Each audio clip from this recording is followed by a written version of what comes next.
I'm a little bit of a conspiracy theorist, not overboard, but I think there's actually been a movement for a long, long time to bring this country down, to get us in line with the new world order.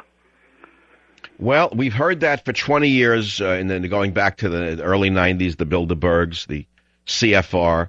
And at first, I had to try to avoid it. But the truth is, if you look at the Treasury Department, if you look at the Federal Reserve, if you look at what's happening to our dollar right now, you have to ask yourself, how could a once mighty dollar have fallen so quickly?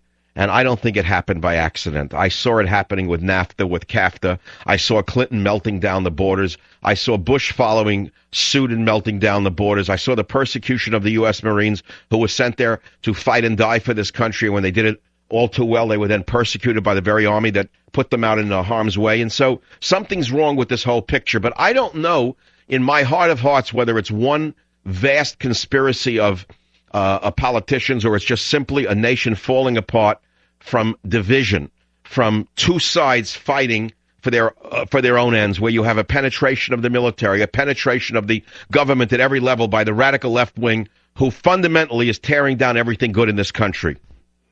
That's correct.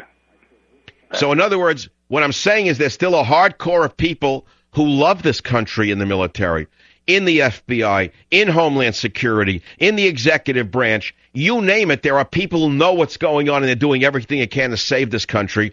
But unfortunately, they're fighting against another element within their own departments that's trying to do something quite different. We'll leave it at that. Thank you very much. But, I want to pull back from all of this.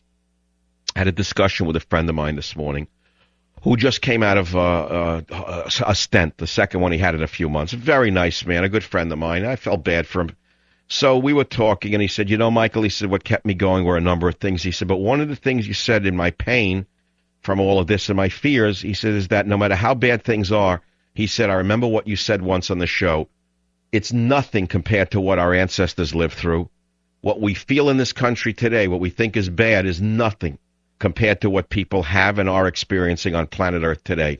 So let's all draw a deep breath and realize how lucky we are to be alive in America today. I'll be right back. Savvy.